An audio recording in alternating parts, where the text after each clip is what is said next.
Hey folks, welcome back to the Red Shirt Report. Sorry about that, a little bit of a technical issue there.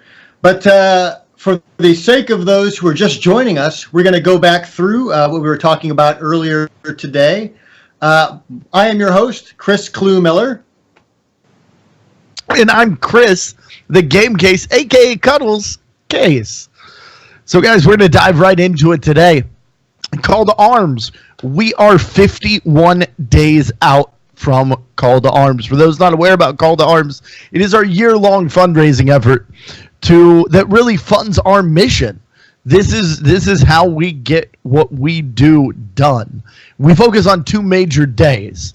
We focus on Memorial Day in May and Veterans Day in November. Veterans Day is right around the corner. So if you're a streamer out there, you know a streamer, we want you to stack up with us. We have a form over on stack-up.org. You can go over there, you can sign up for the Call to Arms, and we would absolutely love to have you join us and support our troops this Veterans Day. Clue? And speaking of needing folks, we need you also. If you are a veteran and like playing PUBG and would like to join the Red Shirt Raiders, which is stackup.org's gaming arm, please let us know. Get in touch with us. Down in the Twitch notes on this site, you should be able to find the Red Shirt Raiders Discord link. We're looking for a few good folks to be leaders for our PUBG Red Shirt Raiders. So if that is of interest to you and you play PUBG and you want to lead a elite fighting force of red shirts, please inquire below. Guys, the next exciting announcement we have for you is our TwitchCon winner is being announced tomorrow. If you have not seen this yet, go over to stackup.org's Twitter. We have a contest running open and available to any veteran, not just U.S. veteran of any armed forces. Give us a retweet, follow the channel, and then respond to the tweet and tell us why you want to be at TwitchCon. Staff is going to be putting their heads together tomorrow. We're going to be picking winners, and we will be announcing that lucky winner tomorrow via social media. So make sure to keep your eyes out. I know we're excited about this. I hope you are too. Definitely. Now, Cuddles, how would you like to go to school and play video games? I already play a lot of video games. Are you going to make me do math now too? Well, there's a lot of math involved with video games, but imagine for a moment that you were given a scholarship to go to college and be a video gamer. Michigan State University is doing just that. They have offered a scholarship program. It's actually kind of a proxy scholarship program to students who are looking to become professional video game players, competitors. Last semester, there were 8 students from MSU who received a $5,000 scholarship from Riot Games to do exactly that. Now, Michigan State University doesn't have a de facto scholarship program for video gaming, but they do offer them in conjunction with Riot Games, who's sponsoring the scholarships. However, there are several universities that actually do have scholarship programs specifically for video game, I guess, competitors, video game athletes. UC Irvine is one. Robert Morris University is another. Now, Michigan State University, although it doesn't have a, it's not looking at making varsity gaming a thing right away, they haven't ruled it out as a possibility. So personally, Cuddles, if I could go to school and have a scholarship and play video games, is there anything wrong with that? Like the traditional, I guess when I was growing up, if I was playing video games, and video games and school were generally two things that didn't go in the same sentence. Like if I was doing anything video games while school, bad. I was usually pretty well punished for that. But does that? I mean, that sounds like a great idea. No, this sounds glorious. It's yet another option for gamers out there as a way for them to. We're seeing things like Overwatch League happening, where professional gaming is actually becoming a thing. We see platforms such as the one that we're on right now, Twitch.tv, making it possible for people to, at the very least, share their gameplay, and at the higher end of it, actually monetize and earn a living off of it. True. The world of gaming has opened so much from sitting on the carpet in front of the TV in the living room, and multiplayer meant you had a friend over that weekend. This is kind of the logical progression. Last week we talked a little bit about video games maybe ending up in the Olympics, and this week we're talking about kids going to school because they're good at video games. I absolutely love it.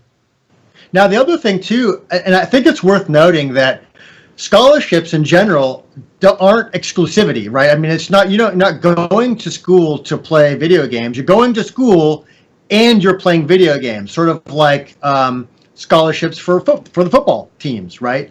So they still have to maintain a particular scholastic minimum.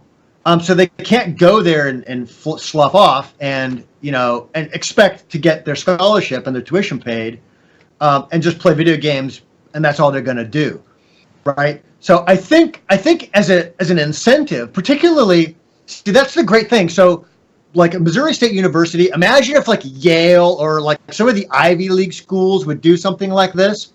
The barrier to entry for a lot of those schools is very high in terms of your scholastic aptitude. You have to be, in the upper echelons of your education career in order to qualify for those schools.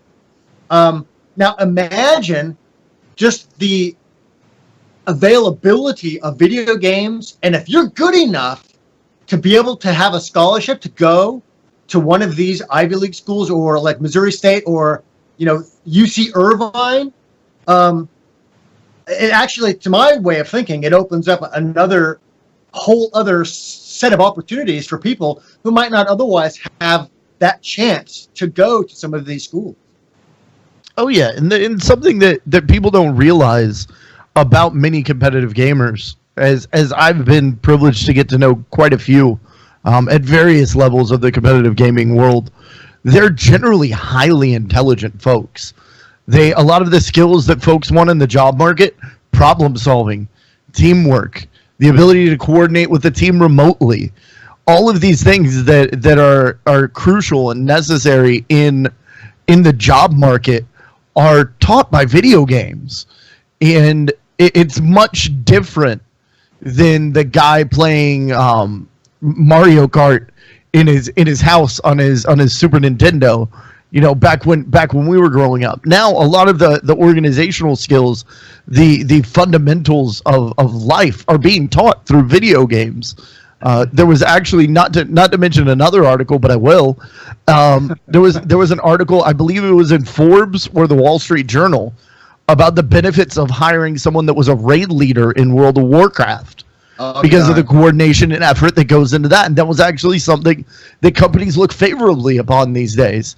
So I can definitely see colleges taking note and bringing some of these extremely high performing, dedicated, and alarmingly able to focus gamers. These are not your overweight basement dwelling, nacho eating, hot pocket scarfing like nerds that we stereotypically have thought of for years. These are, if you've ever met a competitive gamer, I don't know, I would say a larger part of them are geared to be high achieving than the non-competitive, than a non-gamer.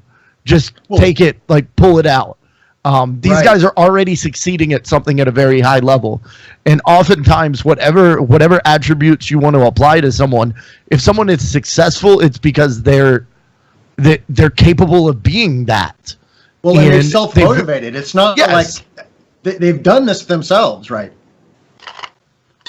Yeah, there's not a whole lot of coaching involved in getting yourself to a competitive gaming level. Once you get there, yes, you have a team, you have a coach, but I really think the schools that latch onto this are going to see a great benefit by adding these people to their population. Agreed, completely. Yeah, I mean, it's really interesting that the more again last week we were talking about the medical benefits of video gaming, right? With regards to things like pain management. Obviously what Stack Up does with PTSD treatments and that sort of thing. Now, I mean, it's kind of blossoming in a different way to the education, to contributing or at least allowing more opportunities for educational advancement. I think it's not a bad way to go. It's good stuff. Oh, definitely not. But why don't we move on to our next article? And this one comes from PC Gamer, and it's talking about the Battle Royale mode that is coming for Fortnite. Now, with this, Fortnite is actually offering refunds.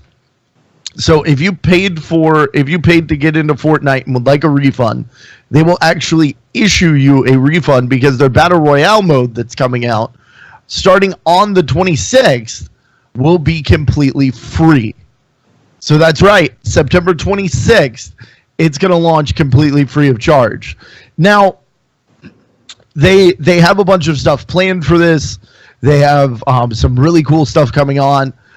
I was really excited to see this article on tonight's show because I actually played this today, and it's funny that a lot of our kind of show note talking points are things that I saw in chat, and one of those things is there's a lot of worries, and I know that there's a rule to the internet of don't read the comments.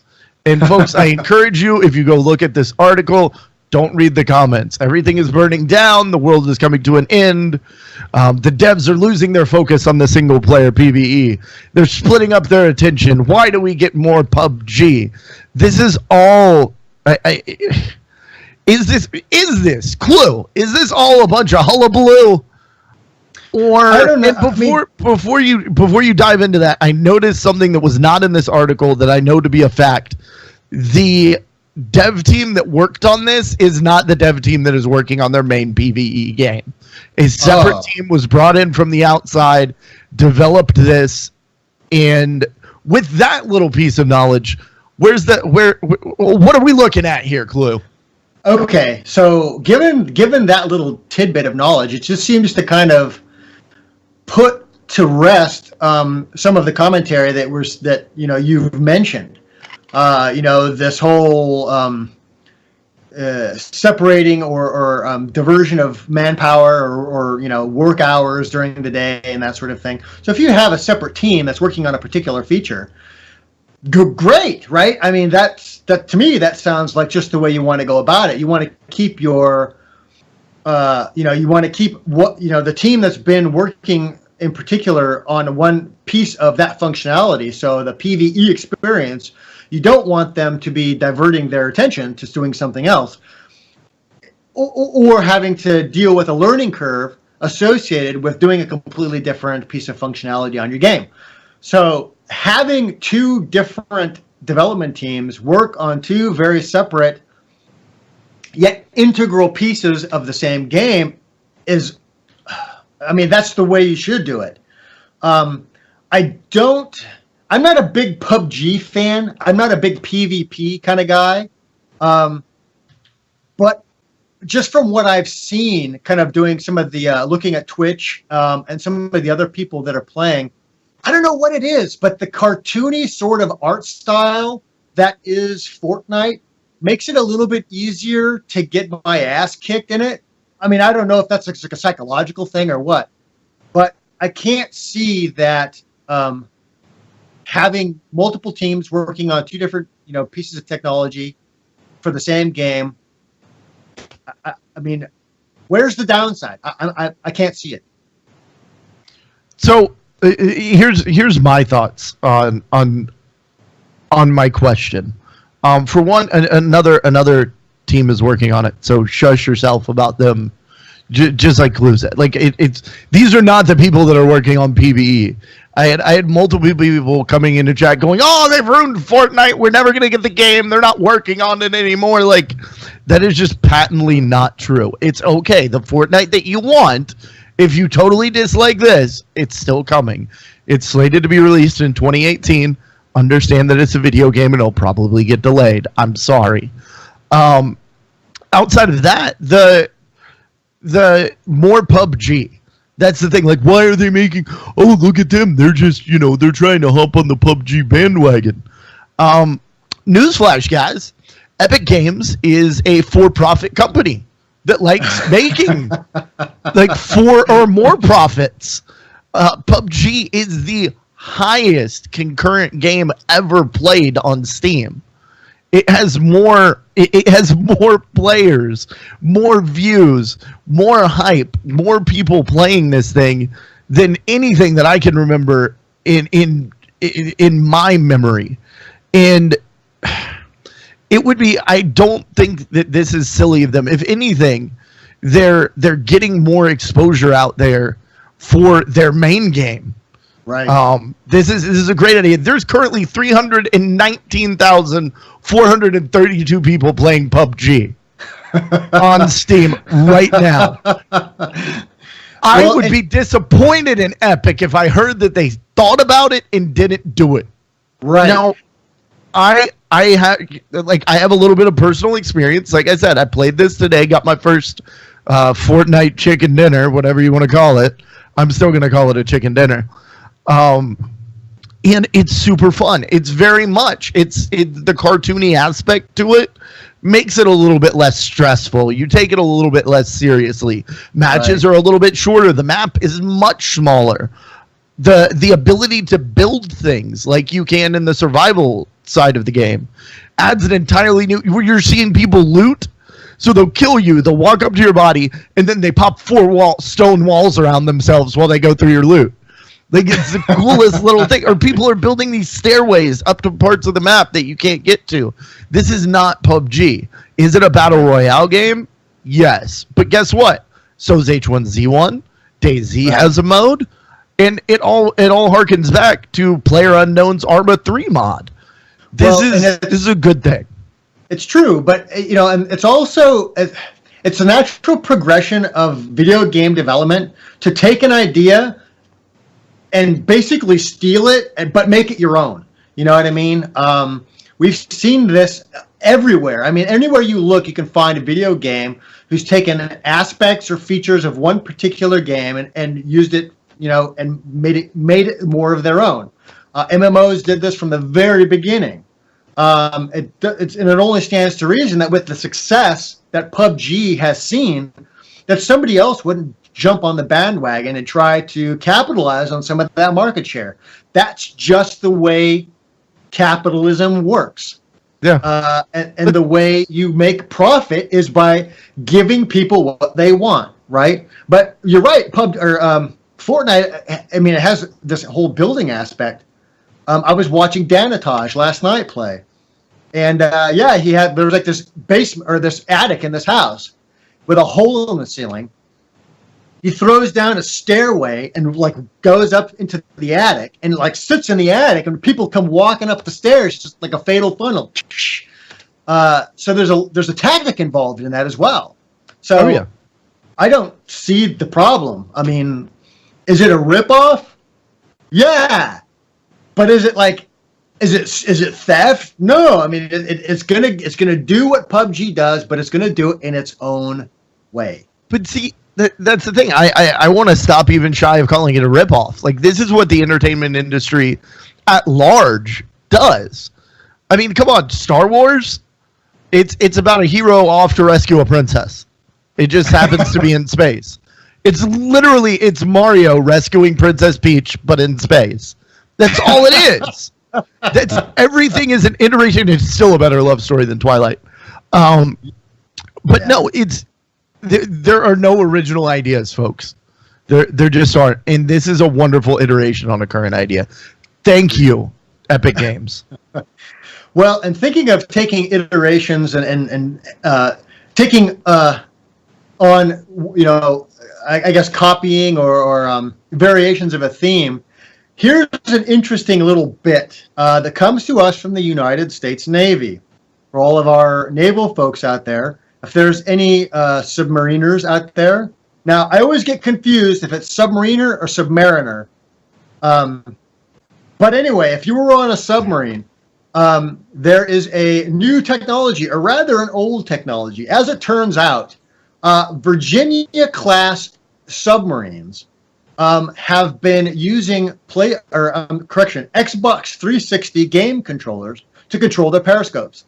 Now, the difference between the periscopes of the Virginia class and some more modern class submarines and some of the older class submarines is the implementation of a remote periscope with a camera, as opposed to, periscope up, DOS boot sort of, World War II era submarines where you stick your eye and and you're kind of walking around, a pivot point.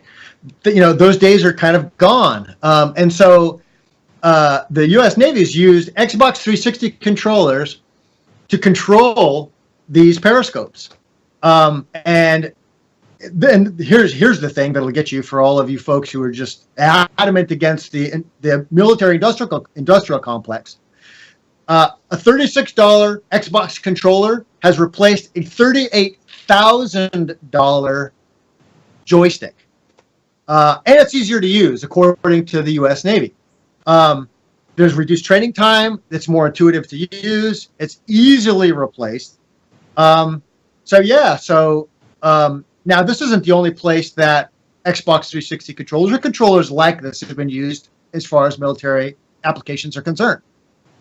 Many drones, or some drones use it, and also some ROVs, some ground drones, like some of the EOD robots that go and interrogate IEDs use controllers, PS2 or Xbox controllers. They're just easy to use, and they're so intuitive, and everything is in the right place, and it makes a lot of sense.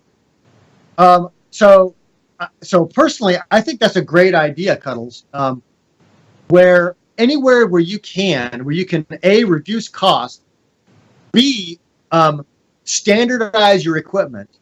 In other words, if you can use something from A to B to C, and B, using consumer products in military applications where applicable. Now, obviously, you can't do that all the time, particularly where it is regards to like C4I and intelligence or communications. There's a certain amount of security that you need to have, so you're kind of stuck with proprietary equipment. You're not going down to Motorola and picking up radios to talk to yourself about tactical movements. But damn, using an Xbox controller to like control stuff instead of some proprietary, 1945, $60,000 piece of equipment that only one company in the world makes. That seems like a no-brainer. What do you think?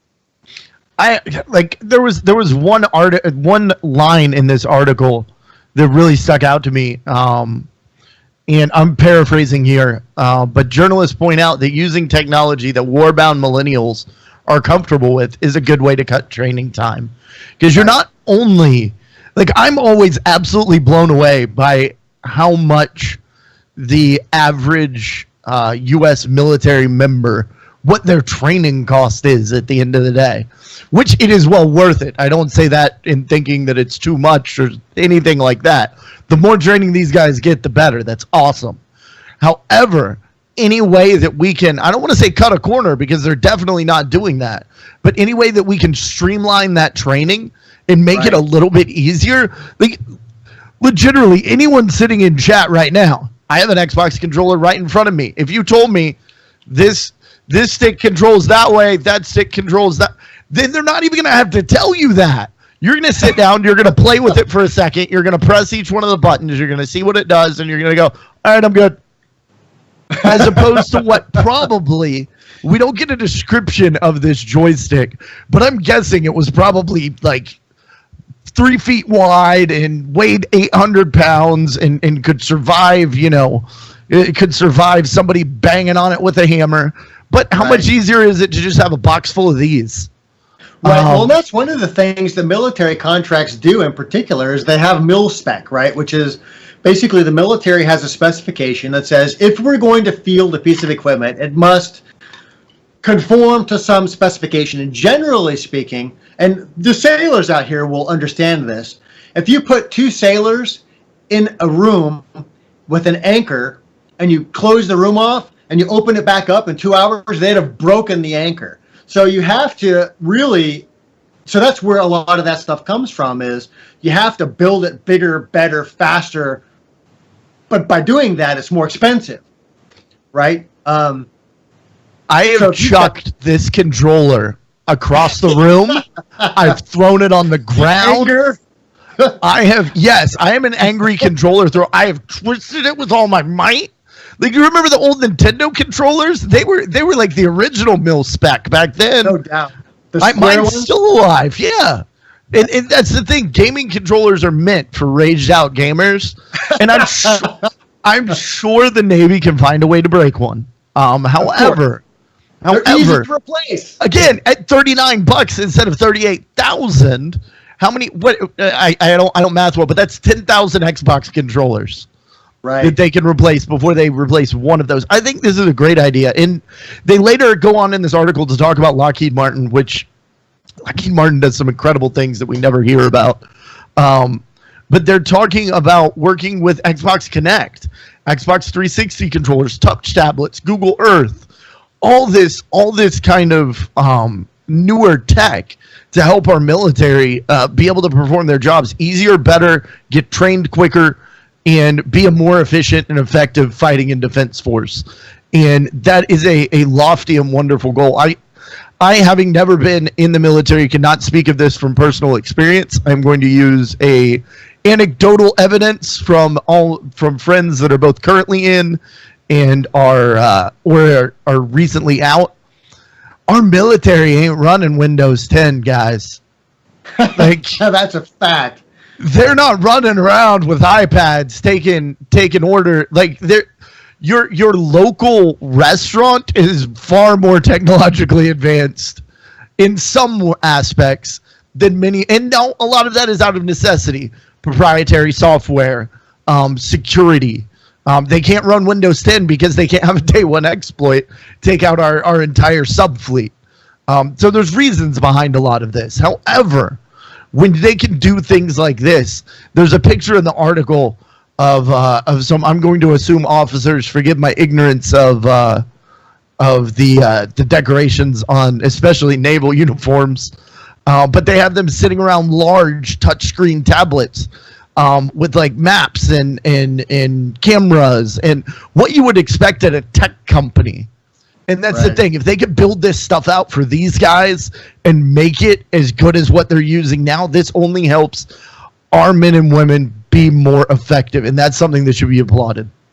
Absolutely. Just as a little tidbit of knowledge to drop on you, Cuddles. Anytime you look at a collar, and if it's shiny, it's probably an officer. If it's not shiny, then it's probably an NCO. That's just there one you go. way to tell. Anyway. Today I learned something about. Well, I'm familiar with Army because my dad was Army, and I grew up around a lot of, like, my friends that have gone in were either Army or Marines. Navy uniforms are kind of different. Right. Yeah. Well, thank you all for joining us in the Red Shirt Report. And if you'd like to, some reminders.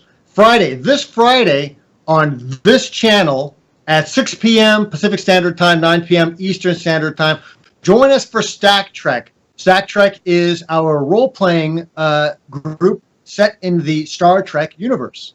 So a lot of fun to be had there. We're playing with the Roll20 system. You can see that streamed right here. Like I said, Friday, 6 p.m. Pacific, 9 Eastern. Also, if you are a streamer, if you know a streamer, if you want to be a streamer, and you want to be a streamer for Stack Up, get with this guy, Cuddles. His contact him on his Twitter. Contact him via the Discord chat down below. There are a lot of different ways you can get a hold of this guy. So please get a hold of him and tell him, I want to be a streamer, especially with Call to Arms coming. We need all the help we can get, folks. The more money we can raise in Call to Arms, the more events we can send our vets to, the more supply crates we can send downrange to get these guys gaming when they come off patrols or just need to unwind. And the more support we can give our stacks who are out there supporting our veterans, the civilians, and other vets every single day. So thanks all for joining us, and we will see you right here next. Thanks, folks. See you. Goodbye, Cuddles.